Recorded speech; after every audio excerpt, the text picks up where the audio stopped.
Baik, bismillahirrahmanirrahim.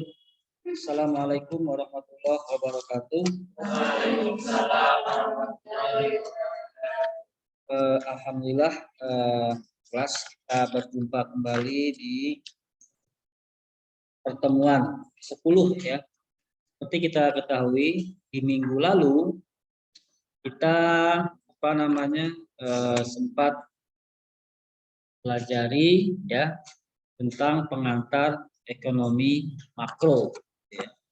Pengantar ekonomi memang pasca UTS ini kita keseluruhan sampai luas itu ya akan mempelajari beberapa sub materi tentang ekonomi makro ya. Nah, pada pertemuan yang kemarin itu judulnya adalah pengantar ekonomi makro. Sekarang seperti yang sudah ditampilkan atau dibagikan di e-learning kita atau di Siapa, itu ada materi yang berjudul konsep dan pengukuran pendapatan nasional. Jadi ada beberapa metode yang dipakai untuk menghitung pendapatan nasional, karena seperti kita ketahui di minggu lalu bahwasanya pendapatan nasional ini merupakan sebuah indikator daripada pertumbuhan perekonomian, dijadikan instrumen untuk menghitung atau melihat seberapa jauh ya pertumbuhan ekonomi sebuah negara.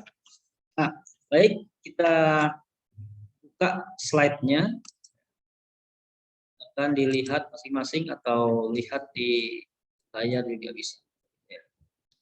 Nah, konsep dan pengukuran ekonomi nasional. Oh, ini tipe ya, nasional. Oke, kita ke bawah. Ya, kita masih ingat ya istilah aliran pendapatan dalam perekonomian atau circular flow. Ya. Circular flow ini adalah aliran sirkulasi gitu ya, pendapatan perekonomian dalam perekonomian. Nah, seperti kita ketahui ya, berhasil tidaknya perekonomian itu sebetulnya bisa dilihat daripada pertumbuhan. Pertumbuhan apa ya? Tentunya pertumbuhan ekonomi negara tersebut. Nah, sementara pertumbuhan ekonomi itu ini juga dilihat dari ukuran besarnya pendapatan nasional atau produk nasional dalam periode waktu tertentu. Nah, kemudian nilai dari pendapatan nasional ini merupakan gambaran aktivitas ya, atau kegiatan ekonomi secara nasional. Nah, agar memudahkan bagi kita, ini di dalam buku ini dikatakan bahwasanya aktivitas ekonomi tersebut atau pelaku gitu ya. Kalau aktivitas berarti ada pelakunya kan. Pelakunya itu dibagi menjadi empat sektor. Gitu ya. Menjadi 4 sektor. Kemudian ada pertanyaan, berarti ada sektor apa saja? Sektor pertama itu ya rumah tangga. Gitu ya. Sektor rumah tangga. Kemudian sektor yang kedua adalah sektor perusahaan. Sektor yang ketiga adalah sektor pemerintah. Sektor pemerintah. Nah, sektor yang keempat adalah sektor luar negeri atau perdagangan internasional. Nah, itu yang dimaksud dengan 4 sektor. Nah, kemudian secara kondisional atau secara sektoral dia dibagi menjadi 3 kondisi. Yang pertama adalah di sana kita lihat perekonomian 2 sektor. 2 sektor adalah maksudnya di situ ya kegiatan perekonomian hanya terdapat ya, sektor rumah tangga dan sektor perusahaan atau sektor swasta. Hanya 2 itu saja. Jadi belum ada pemerintah di dalamnya. Jadi pastikan ini belum mempunyai negara berarti ya, karena kan pemerintah belum hadir. Yang kedua, ya, ini ditambah lagi dengan sektor pemerintah. Jadi ada rumah tangga juga, ada sektor swasta juga, gitu ya. Kemudian ada sektor pemerintah. Nah, di sini sudah mulai namanya timbul pajak, gitu ya. Sudah mulai yang namanya timbul pengeluaran pemerintah. Gitu. Nah, ini sudah muncul di sini, ya. Ini sudah ada pemerintah. Ya, tadinya kan hanya hanya rumah tangga, sektor rumah tangga dan sektor swasta. Sekarang ya sudah ada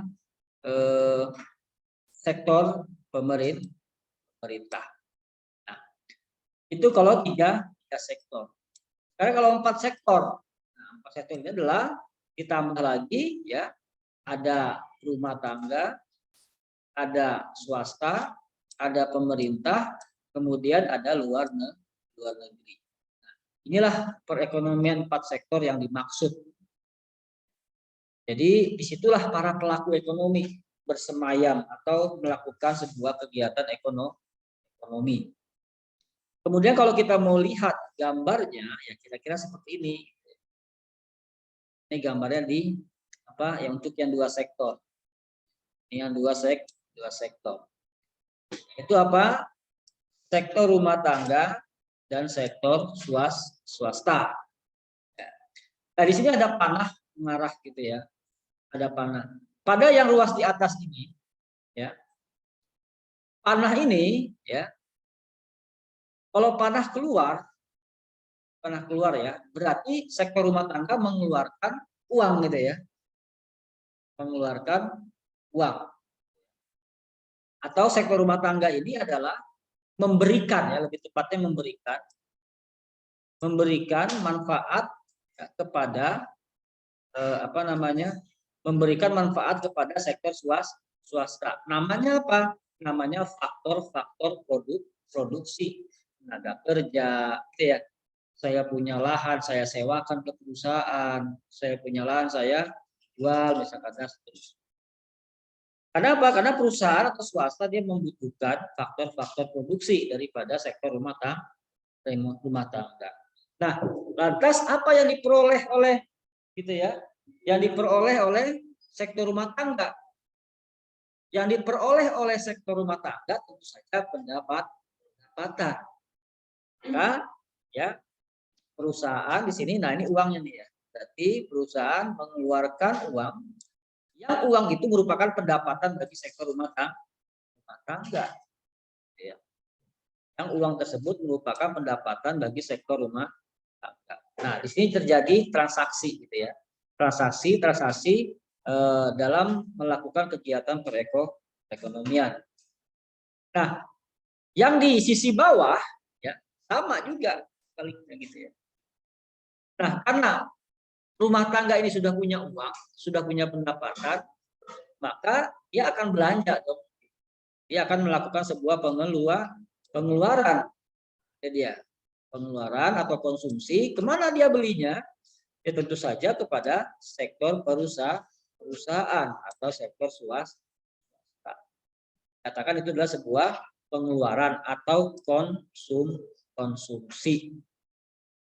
Apa yang diperoleh karena uang telah keluar? Yang diperoleh adalah jasa ya, atau barang dan jasa atau produk gitu ya.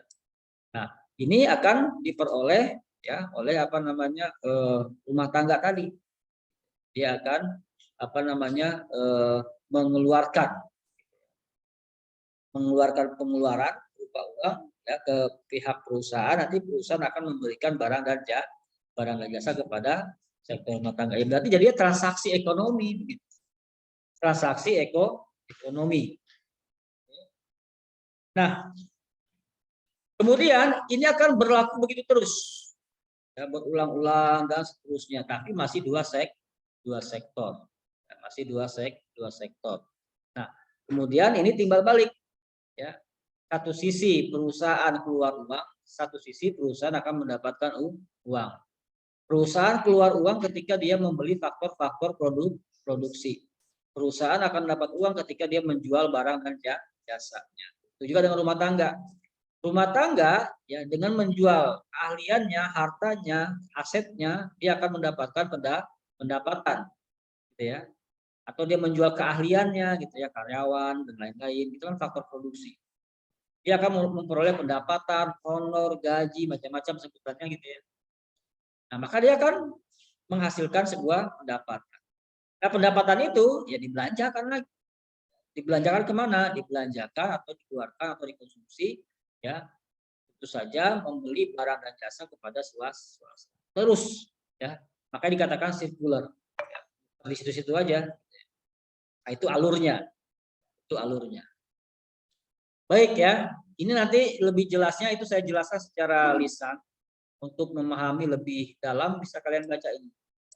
Panjang ya. Nanti bisa langsung. Nah, kita baca di sini deh. Bila dikaji lebih mendalam, pada kenyataannya tidak semuanya pendapatan masyarakat dipergunakan untuk konsumsi. Nah, ini ya. Tidak semuanya yang kita terima kita keluarkan atau tidak semuanya Y sama dengan C. Gaji kita 1 juta, konsumsi semua 1 juta. Tidak semuanya seperti itu. Ada kalanya gaji 1 juta, kita konsumsi 700.000. Ya, 300.000-nya bisa ditabung, bisa diinvestasi, macam-macam. Nah, akan tetapi sebagian pendapatan sektor rumah tangga yang sengaja tidak dikeluarkan dalam bentuk konsumsi, melainkan ditabung dalam bentuk saving. Ya, makanya ada istilah dikatakan apa namanya? Y sama dengan C ditambah S. Y sama dengan C ditambah S. Y sama dengan gaji kita dikeluarkan untuk konsumsi, kalau ada sisa ditabung. Nah, itu yang dimaksud dengan kajian lebih mendalam. Baik, sekarang kita menuju sektor apa? 3 sektor, ya. 3 sektor. Oke. Di sini.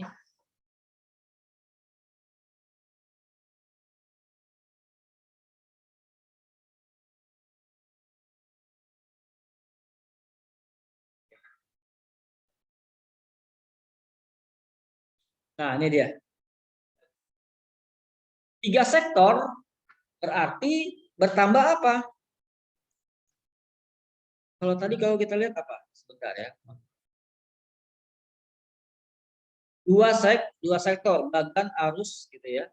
Bagan arus pendapatan perekonomian dua sektor. Sekarang kita baca di bawahnya apa nih?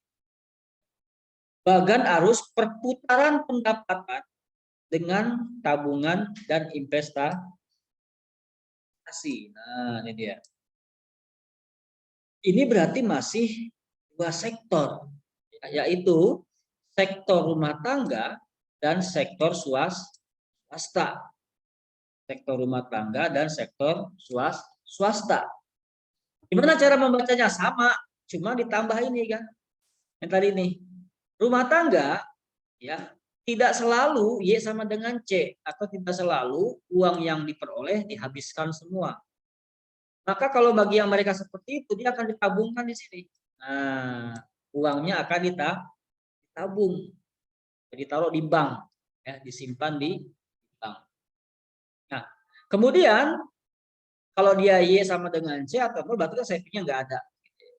Nah, di sini ada lagi ya apa namanya kotak saving ini untuk menunjukkan apa?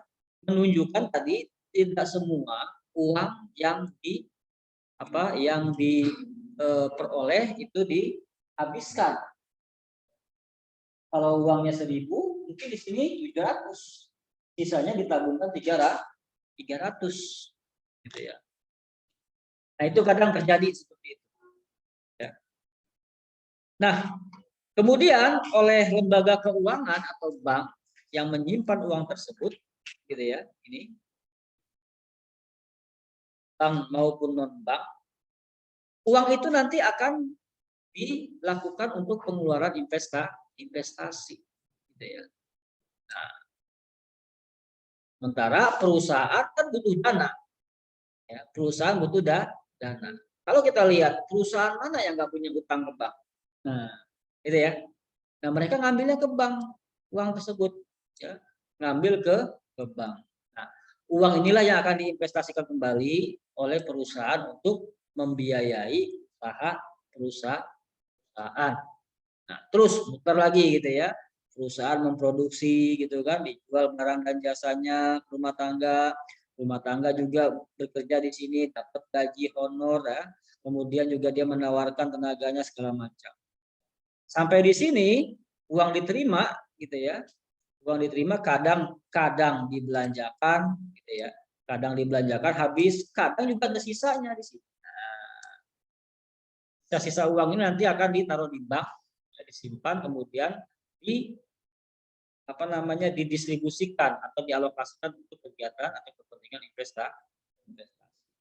Nah, ini yang dikatakan bagian arus perputaran dengan tabungan dan investasi. Nah, ini nanti banyak ya istilahnya di sini, tinggal kita baca saja. Nah,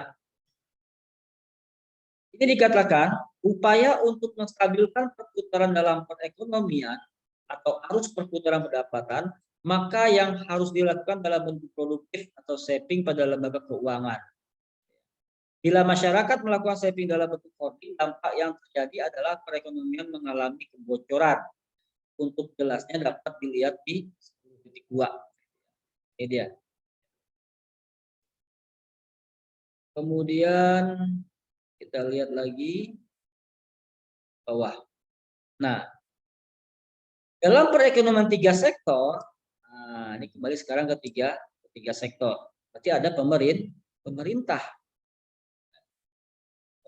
Sektor yang pertama sektor rumah tangga, sektor yang kedua sektor swasta, sektor yang ketiga adalah sektor pemerintah. Nah, sekarang tadi saving gitu ya, sampai di saving, kemudian sisanya diinvestasi kalau ada. Nah, pemerintah sebagai apa? Tentu saja sebagai regulator yang mengatur, karena yang mempunyai kekuasaan. Dengan pemerintah keluarlah kebijakan-kebijakan dalam perekonomian. Di antaranya paling kita ketahui kenal adalah kebijakan fiskal dan kebijakan moneter. Kebijakan moneter ini terkait dengan ya pengelolaan uang. Pengelolaan uang baik yang ada di di lembaga bank maupun non bank. Ya, bagaimana pemerintah harus mengatur agar masalah moneter ini menjadi stabil, mendukung kegiatan pertumbuhan ekonomi. Nah, kebijakan fiskal ini adalah apa? Ya, rakyat ini atau pemerintah rumah tangga ini selain dia ada 3 pengeluaran rakyat. Pertama dia jajan gitu ya, konsumsi. Sisanya kalau ada dia tabung gitu kan. Kalau sudah ada pemerintah dia kan bayar pajak gitu ya. Bayar pajak ke sini dia. Nah, pajak ini diatur oleh pemerintah. Makanya ada kebijakan fiskal. Ada kebijakan fiskal. Nah, kemudian ya, kalau pemerintah sudah punya uang, masukan dari pajak, untuk pemerintah melakukan pengeluaran. Ya, pengeluaran pemerintah sama dengan pengeluaran rumah tangga. Dia butuh pakaian bagi para pegawainya, gitu ya. Dia butuh menggaji para PNS, belanja, ya, perlengkapan peralatan dan seterusnya. Nah, itu biasanya ya melakukan hal tersebut, belanjanya pengeluarannya adalah ke swasta. Swasta atau ke perusahaan. Nah, ini ada tidak panah juga pada perusahaan. Gitu ya. Ya. Artinya apa? Artinya kehadiran dengan pemerintah lebih tertata sebetulnya. Ya. Karena ada ada yang mengatur. Ya, ada lagi yang namanya hukum rimba. Harusnya begitu kalau sudah ada pemerintah. Pemerintah akan melakukan pengendalian bila terjadi misalkan inflasi, pemerintah akan turun tangan bisa kalau misalkan terjadi ya ketidakstabilan harga dan seterusnya. Agar apa? Agar perekonomian itu secara jangka pendek harus tetap stabil, kemudian tumbuh dalam jangka waktu yang panjang. Ini tugas daripada pemerintah ya dalam melakukan regulasi di bidang perekonomian. Nah, ya di sini tabel yang nggak ada ya, yang luar negerinya, tapi nggak masalah gitu ya. Seharusnya ada ya, di bukunya ada gitu ya. Tapi di buku aslinya ini nggak ada. Baik ya. Intinya kalau yang sektor 4 atau 4 sektor ditambah dengan perdagangan luar negeri atau kegiatan ekspor dan impor. Ya, di mana perannya itu adalah ya, jadi sektor rumah tangga begitu ya. Sektor rumah tangga itu ya dia kadang belanjanya di dalam negeri, kadang di luar negeri. Kalau dia belanja ke luar negeri begitu, berarti kan uang tuh mengalir keluar. Ya, kalau dia belanja ke luar negeri. Kalau dia belanja ke dalam negeri, ya berarti uang beredar di dalam negeri. Sebaliknya, kalau dia menjual, ya, tadi belanja gitu. Kalau dia menjual, gitu ya, berarti uang masuk ke dalam negeri, bukan devisa. Makanya selisih ekspor dan impor itu sangat diperlukan.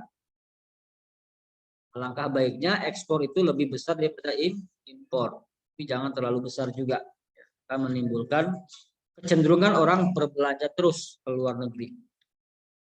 Nah itu ya, nanti kita bisa gambarkan. Kemudian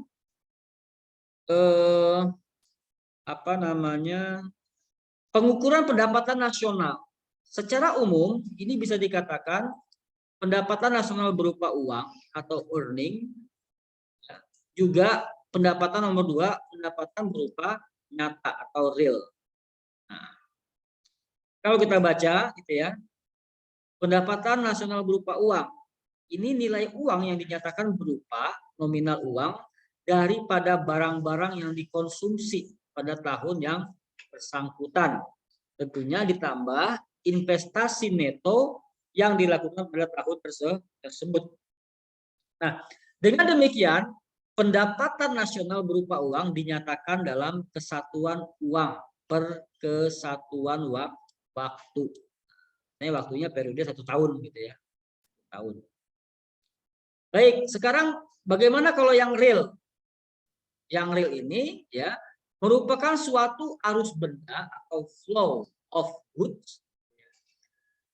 Kemudian pendapatan tersebut meliputi kesatuan fisik produk yang pada tahun bersangkutan dihasilkan dalam perekonomian untuk tujuan konsumsi dan investasi neto. Jadi berupa produk gitu ya, berupa fisik dan produk. Nah, antara pendapatan nasional berupa uang dan pendapatan nasional nyata terdapat hubungan sebagai berikut. Ya, kalau kita lihat sini ya pendapatan nasional nyata adalah sama dengan gitu ya pendapatan nasional berupa uang per tingkat harga umum. Maksudnya harga umum yang biasa disepakati gitu ya. Kalau misalkan bicara minuman ya, minuman air mineral ya, kalau ukuran 600 mg ya sekitar 4.000, sekitar 3.000 gitu ya. Itu kira-kira. Baik. Kemudian kalau kita lihat faktor-faktor apa saja ya di dalam negeri yang mempengaruhi pendapatan nasional. Jelas, yang pertama pasti faktor-faktor produksi yang ada. Mahal apa enggak? Susah atau enggak diperoleh? Langka enggak? Dan seterusnya. Kemudian tingkat pembagian kerja. Ya, tingkat pembagian kerja berarti spesifikasi keahlian dan seterusnya dalam sebuah operasional perusahaan. Kemudian ya, yang ketiga besarnya perusahaan. Dia skala besar, kecil atau apa sedang ini. Kalau semakin besar perusahaan, semakin banyak produksinya, gitu. Semakin banyak karyawannya, semakin banyak yang dihasilkannya dan seterusnya. Metode produksi yang digunakan, kadang perusahaan ada masih menggunakan apa namanya kegiatan produksinya secara alami, atau ada juga yang sudah menggunakan teknologi, ya. Kayak misalkan pertanian. Kalau kita bandingkan antara menggarap sawah dengan alat seadanya, mencangkul misalkan, dengan menggunakan ya teknologi, gitu ya. Apa namanya itu mesinnya? Kalau buat bajak sawah, traktor ya. Kan ada 3 sebetulnya. Kita pacul sendiri, pakai alat manual, kerbau misalkan, gitu ya, atau traktor. Dengan menggunakan tiga itu kan saya bisa sama-sama bisa produksi. Cuman mana yang lebih efisien, mana yang lebih efektif? Atau dalam kata lain, mana yang hasilnya lebih banyak? Kira-kira. Itu tergantung dengan metode produksi yang digunakan. Nah, yang ya, yang E ini adalah pengetahuan ilmiah yang dimiliki oleh masyarakat. Kenapa oleh masyarakat? Karena kan faktor-faktor produksi salah satunya masyarakat. Kalau misalkan di sebuah konveksi pakaian, biasanya makanya konveksi pakaian kenapa ada di daerah-daerah, gitu ya? Karena memang pengetahuan ilmiahnya rata-rata lulusan SD, gitu ya. Bahkan yang nggak sekolah, makanya di sana. Coba iseng-iseng buka di Cilandak atau di Jakarta Selatan, susah. Kayak kalau konveksi biasanya ya di daerah Ranggung gitu ya, Gunung Sindur tuh banyak konveksi pakaian. Kenapa? Ya pengetahuan itu dari segi pegawai. Dari segi yang pemilik usaha misalkan, pemilik usaha belum punya pengetahuan, ada pengetahuannya tinggi misalkan. Nah, ilmu pengetahuan ini ya memberikan dampak yang signifikan terhadap pertumbuhan produksi sebuah perusahaan. Nah, kemudian ada 5 konsep pendapatan yang dipandang secara makro. Yang pertama adalah GNP, Gross National Product. Berarti masih kotor ya, belum dikurangi dengan beberapa item. Nah, kalau dia sudah dikurangi dengan beberapa item namanya NNP atau Net National Product. Nah, kemudian di sini juga ada produk ya nasional neto atau NI atau National Income. National Income. Kemudian yang D ada personal income, kemudian ada disposable income. Kalau kita baca satu-satu, nah ini ada biasanya adalah kalau GNP ini total produksi total suatu negara atau output barang dan jasa dalam jangka waktu tertentu ya, atau satu tahun yang dihasilkan oleh suatu negara. Tentu saja yang dinilai menurut harga pasar. Menurut harga pasar. Sekarang kalau kita apa aja komponennya, ya kembali ke tadi ya. Pertama adalah yang dikonsumsi oleh masyarakat atau rumah tangga, simbolnya huruf C, gitu kan? Yang kedua adalah barang-barang investasi yang dihasilkan guna pembelian pihak swasta atau investasi. Yang kedua, yang ketiga adalah ya yang dihasilkan guna pembelian pemerintah dalam perekonomian yang bersangkutan. Berarti C, I, dan G. Ya. Artinya pendapatan ya, dihitung dari apa? Pengumpulan konsumsi rumah tangga, pengumpulan pengeluaran investasi, dan pengumpulan daripada pengeluaran pemerintah.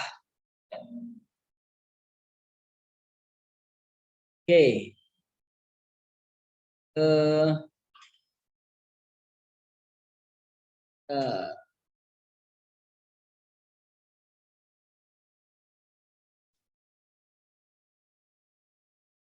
backgroundnya biar wireless kelihatan ya.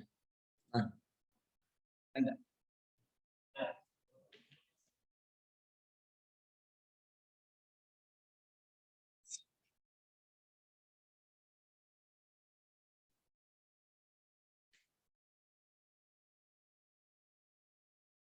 lampunya ya. Tahu.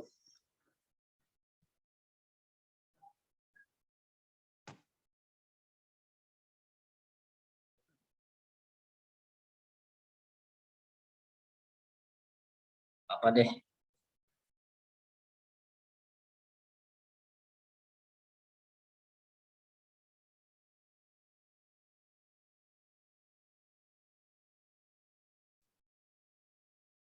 Nah, itu tadi ya, apa namanya, GNP ya, Gross National Product. Ya, terdiri daripada konsumsi, C, investasi, I, dan government atau pengeluaran pemerintah. Yang kedua adalah net, ya, adalah nilai sebuah barang dan jasa, ya, net national product, ya, dalam jangka waktu tertentu sekarang setelah dikurangi penyusutan untuk pemakaian barang-barang modal. Karena dia ada dua macam NNP itu. Yang pertama adalah national income, ya, di mana pendapatan keseluruhan atau agregat daripada tenaga kerja dan hak milik yang timbul daripada produksi yang berlangsung atau current production, ya, tentunya barang dan jasa dalam perekonomian tersebut.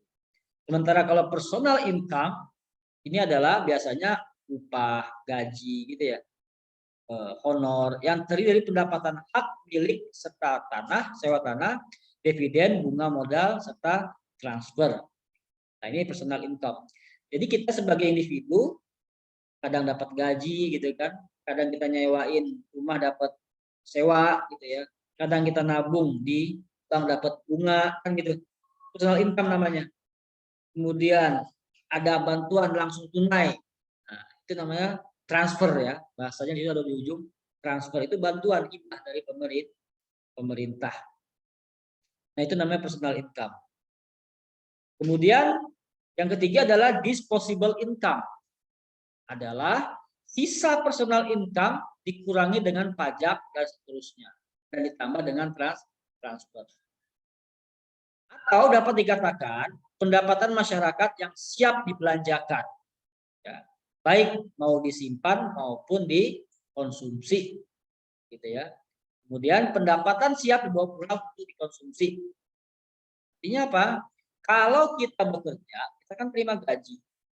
Yang sampai ke rekening kita itu namanya ya, apa namanya, pendapatan disposable. Pendapatan disposable udah dikurangin yang lain-lain, pajak, zakat, iuran segala macam. Namanya apa? Pendapatan disposable. Oke.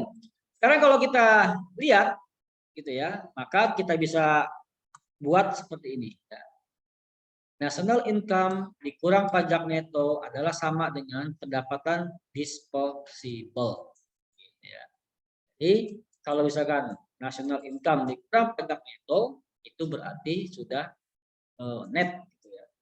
Nah, sementara pajak neto itu sendiri terdiri dari ya pajak langsung, ya, pajak langsung dan pembayaran transfer. Pajak langsung adalah pajak yang dipungut langsung daripada wajib pajak. Contohnya ya pajak pendapatan gitu ya, pajak penghasilan dan seterusnya. Sementara pajak tidak langsung ini biasanya juga dapat dialihkan kepada orang lain, ya. Kayak misalkan PPN, pajak pertambahan nilai. Kemudian penjualan PEPN bawang merah apa? Bawang merah. Barang mewah PPN BM. Ada tuh PPN BM. Pajak penambahan nilai barang-barang mewah. Nah, ini kan besar gitu ya. Ini bisa dialihkan. Tergantung siapa yang beli gitu ya. Itu nanti pembeli itulah yang akan dikenakan PPN BM tadi. Dan sebagainya. Nah, itu pajak tidak langsung. Nah, itu yang tertera di sini tentang apa? Tentang beberapa gitu ya, beberapa bentuk pendapatan nasional. Nah, sekarang ada metode-metode dalam menghitung pendapatan nasional. Ada beberapa metode. Yang pertama adalah metode pendekatan produksi atau production approach. Production approach. Nah, di sini metodenya dalam menghitung atau mengatur pendapatan nasional menggunakan pendekatan produk apa yang dihasilkan ya, oleh masyarakat atau negara. Dengan menggunakan pendekatan produksi dimungkinkan terjadinya perhitungan ganda atau double counting. Untuk itu dipakai dua cara yang harus diperhatikan. Yang pertama, menghitung nilai akhir produksi. Hitung nilai akhir produksi. Ini dia. Nah, yang kedua, menghitung nilai tambah produksi. Contoh, pendapatan nasional dengan menggunakan nilai tambah adalah sebagai berikut. Misalnya kita akan menghitung besarnya dari produk pakaian jadi menjadi barang yang dikatakan sebagai indikator untuk menghitung pendekatan produk produksi. Misalkan pakaian, ya, ini produsennya. Produsen satu ini dia hanya memanen kapas gitu ya. Dari perkebunan kapasnya dijual seharga 200, nilai tambahnya 200 ya. Ini produsen hanya menghasilkan kapas. Nanti kapas ini dijual kepada produsen nomor 2. Bagi produsen nomor 2, kapas ini merupakan bahan baku. Dia ngapain? Dibuat benang, gitu kan? Dibuat benang. Kemudian ya nilainya ya dari kapas benang menjadi 600 itu naik sebesar 400. Ini namanya pertambahan nilai atau nilai tambah gitu ya. Nah, kemudian ya, benang itu oleh produsen nomor 3 dijadikan bahan baku juga. Untuk memproduksi apa? Untuk memproduksi kain. Kain yang gulungan itu kan. Nah, itu kan dari benang. Dari benang. Dan nilainya bukan 600 lagi, tetapi 1.200. Naik sebesar 600. Oleh produsen yang keempat, gitu ya, dia memproduksi pakaian. Pasti butuh yang namanya bahan baku kain.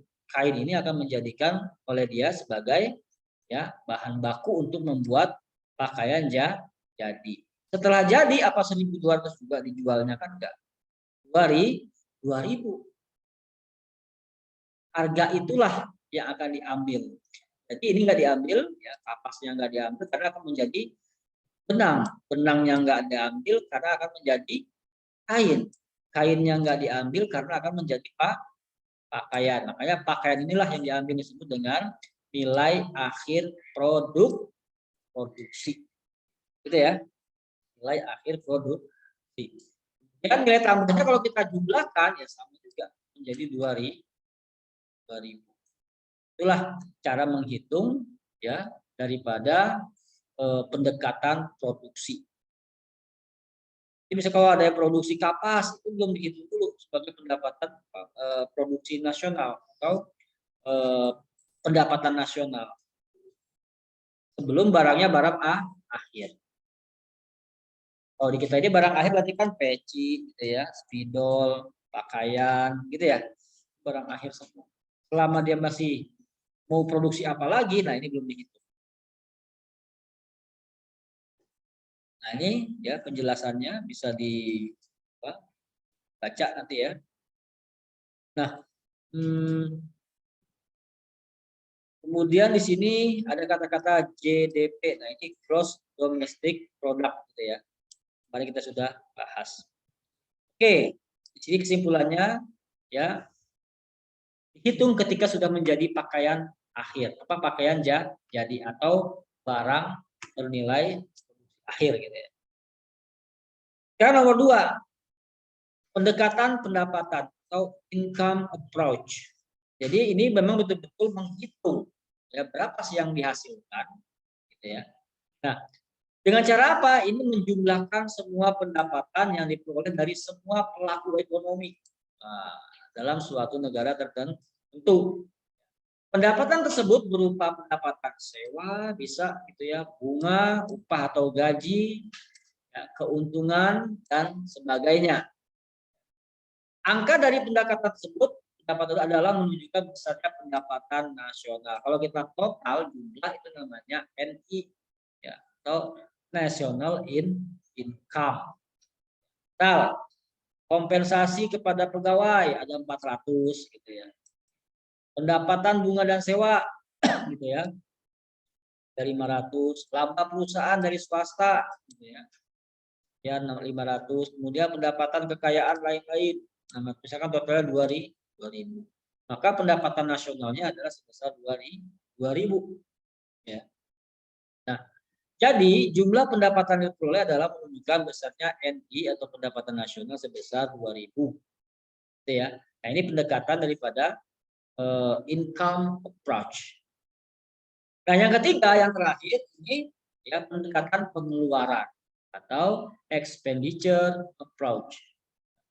Dalam perhitungan pendapatan nasional, ya, dengan menggunakan metode pengeluaran expenditure ini, yaitu menjumlahkan seluruh pengeluaran sektor ekonomi antara lain sektor rumah tangga, tadi sudah kita bahas di awal, sektor perusahaan atau swasta, sektor pemerintah, dan sektor luar negeri. Nah, angka yang diperoleh dari perhitungan pendekatan tersebut menunjukkan besarnya produksi nasional bruto ya, atau gross national product atau GNP atau GNP. Nah, kalau kita bicara itu berarti kan ini ya C ya, I G gitu ya. Pengeluaran rumah tangga, pengeluaran swasta, dan pengeluaran pemerintah. Ditambah lagi, ya, ditambah lagi, ditambah selisih ekspor dan impor. Selisih ekspor dan impor dalam waktu tertentu, biasanya 1 tahun ya, biasanya satu tahun. Nah, contohnya ini, misal pengeluaran konsumsi rumah tangga 200 gitu ya. Pengeluaran sektor swasta 500, pengeluaran pemerintah 600, sektor luar negeri ketika ekspor dikurangi impor hasilnya 700. Nah, kalau dijumlah itu nilainya adalah 2000. Nah, 2000 inilah disebut sebagai GNP. GNP ini bisa dikatakan sebagai ya pendapatan nasional negara tersebut. Nah, jadi pendapatan nasional begitu ya, pendapatan nasional yang diperoleh ya dari menjumlahkan semua pengeluaran sektor itu sebesar 2.000. Sementara pengeluaran konsumsi adalah suatu pengeluaran dari sektor rumah tangga pada periode tertentu yang dipergunakan untuk memenuhi kebutuhannya. Kita masih ingat tadi begitu dapat uang Y, kemudian kita konsumsi sama dengan C gitu ya. Kalau ada sisanya ditabung plus S. Kemudian investasi sektor swasta. Nah, ini adalah investasi adalah merupakan pengeluaran yang dilakukan oleh sektor swasta. Kemudian government, ekspor neto. Ini ekspor neto artinya adalah selisih antara ekspor dengan impor. Besar mana? Kalau ini lebih besar impor, berarti kan minus. Ya, C ditambah I tambah G minus F, gitu ya. Minus gitu ya, jadi minus berapa gitu. Kalau dia misalkan plus, ya berarti ekspor yang lebih besar daripada impor, pasti ditambah juga. Nah, contoh model perhitungan pendapatan nasional dengan menggunakan pendekatan ya pengeluaran untuk Indonesia. Jadi ternyata di Indonesia itu menghitung GDP ini atau GNP ini menggunakan metode pengeluaran atau metode yang ketiga. Nanti kalau ada yang nanya, mahasiswa, ya, kita ini negara menghitung pertumbuhan penduduk, menghitung pendapatan nasionalnya menggunakan metode apa? Kita jawab yang menggunakan metode pengeluaran. pengeluaran. Kenapa? Karena ini kan pengeluaran rumah tangga ditambah pengeluaran investasi, ya, ditambah pengeluaran pemerintah, kan gitu. Ditambah selisih antara ekspor dan impor. Itu yang kita gunakan sekarang. Metode pengeluaran. Nah, contohnya ini, pengeluaran rumah tangga sekian, pengeluaran pemerintah sekian, pembentukan modal domestik bruto sekian, ekspor ya dikurangi impor sekian, maka hasilnya di GDP masih gross. Nah, kalau dikurangi pendapatan neto terhadap faktor produksi luar negeri, ya, maka dia akan menjadi GNP. Ya, artinya yang luar negerinya dibuang dulu, ya, dikurangi pendapatan neto terhadap faktor produksi luar negeri. Apa faktor produksi luar negeri? Tenaga kerjanya dari luar, gitu ya, tenaga kerja asing, kemudian modalnya modal asing, gitu kan. Pokoknya faktor-faktor produksinya itu dari asing semua. Nah, ini nggak dihitung. Kalau dihitung menjadi ya, apa namanya, GNP, National Product. Kemudian kalau dikurangi lagi, ya, dikurangi pajak. Nah, dikurangi pajak tak langsung dan juga dikurangi transfer. Kemudian dikurangi dengan apa namanya, penyusutan. Kalau sudah dikurangi dia menjadi apa namanya? Ini nggak bersambung ya. Menjadi NNP, ya, nasional, gitu kan? Tadi NNP gitu ya. National Net National Product, ya, Net National Product. Kalau kita lihat NNP tadi di atas ada ya, ada ya. NNP. Nah, ini dia. Dia akan menjadi Net National Product. Nah, tadi kan gross, GNP, gross net product, gross national product dikurangi tadi faktor-faktor luar negeri, ya, faktor-faktor produksi luar negeri, maka dia akan menjadi net national product. Oke. Nah, lalu kalau kita mau menganalisis sedikit lebih dalam, ya, menggambarkan kesamaan dari tiga pendekatan tersebut dapat dilihat pada gambar berikut. Ini GNP ya, GNP ya. Nah, ini kalau dikurangi penyusutan, ya, ini nasional net nasional product. Nah, ini pajak tidak langsung. Pajak tidak langsung ini, ya, pembayaran transfer ini maksudnya adalah subsidi, ya, subsidi hibah gitu ya, BLT itu transfer namanya dalam ilmu ekonomi. Pajak, nah, pajak biasa yang ditarik oleh pemerintah daripada perusahaan dan masyarakat. Nah, di sini disposable ini sudah tidak ada minus lagi nih. Kenapa? Sudah bersih, gitu ya. Ini disebut dengan disposable income. Yang masuk ke kantong kita itu ini JD.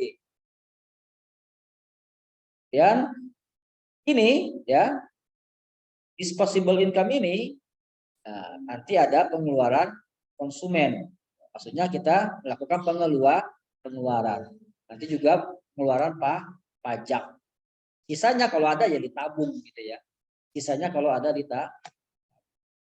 Nah, ini adalah hubungan antara gross national product dengan disposable income dan pendapatan pribadi. Jadi memang ini menjadi indikator sebuah, ya, negara untuk menjadikannya sebagai indikator pertumbuhan ekonomi, yaitu pendapatan nasional. Dan ternyata, ya, ada juga transaksi-transaksi yang tidak termasuk dalam perhitungan pendapatan nasional. Nah, ya, apa saja itu? Yang pertama, tentu saja perubahan nilai barang-barang sebagai akibat perubahan harga barang tersebut. Artinya barang-barangnya itu ya mengalami perubahan nilai. Perubahan nilai ini maksudnya nilai gunanya, gitu, nilai waktunya, gitu. Karena apa? Karena harganya berubah. Nah, ini nggak termasuk, gitu ya. Tidak termasuk. Yang kedua, kegiatan yang tidak resmi atau ilegal, seperti penyelundupan barang, kemudian produksi ganda dan seterusnya. ini tidak diakui sebagai ya pendapatan nasional. Yang ketiga, pembayaran transfer dilakukan dari pihak satu dengan yang lain, misalnya pembayaran subsidi, sumbangan bencana, dan alam. Kan ini rakyat dapat uang gitu ya. Kalau misalkan dapat BLT kan rakyat dapat uang. Nah ini nggak dihitung sebagai pendapatan nasional. Tadi itu makanya dikurangi tadi. Nah yang keempat, kegiatan-kegiatan yang seharusnya dikerjakan oleh orang lain tetapi dikerjakan sendiri. Nah ini juga nggak bisa. Ya. Misalnya jasa ibu rumah tangga, apa namanya, nggak bisa dihitung sebagai pendapatan nasional. Apa namanya, misalkan di rumah tangga ya butuh apa jasa untuk mengerjakan apa bebenah kalau bahasa kita ya, bersih-bersih gitu ya. Ini kan sebetulnya bisa dikerjakan gitu ya, tapi dikerjakan oleh orang lain. Betul tidak bisa gitu ya. Tidak bisa diklaim sebagai pendapatan nasional. Dia harus apa? Memang dikerjakan oleh sebuah perusahaan atau sebuah industri gitu ya. Sehingga nanti yang perusahaan mengeluarkan uang, yang bekerja dapat uang. Itu perusahaan nggak mungkin nggak produksi sendiri, dia harus butuh. Makanya dalam teori ekonomi ada faktor-faktor produksi gitu ya. Faktor-faktor produksi membutuhkan pihak lain untuk memenuhi proses produksi produknya itu sendiri. Nah, maka ekonomi akan hidup kalau seperti itu.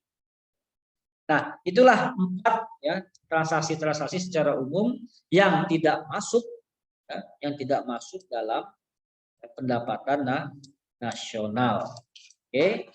Nah, itu dia ya pembahasan kita pada kali ini, yaitu apa namanya, konsep dan pengukuran pendapatan nasional.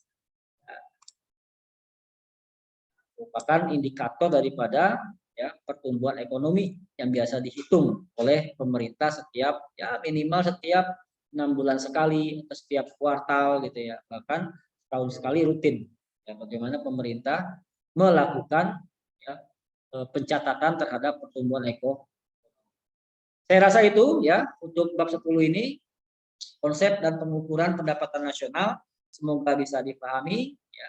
Nanti kita berdiskusi setelah ini untuk memperdalam ya materi tentang konsep dan pengukuran pendapatan nasional. Sekian dari saya. Billahi fisabilil haq, fasdabiqul khairat. Wassalamualaikum warahmatullahi wabarakatuh. Waalaikumsalam warahmatullahi wabarakatuh. Oke, terima kasih.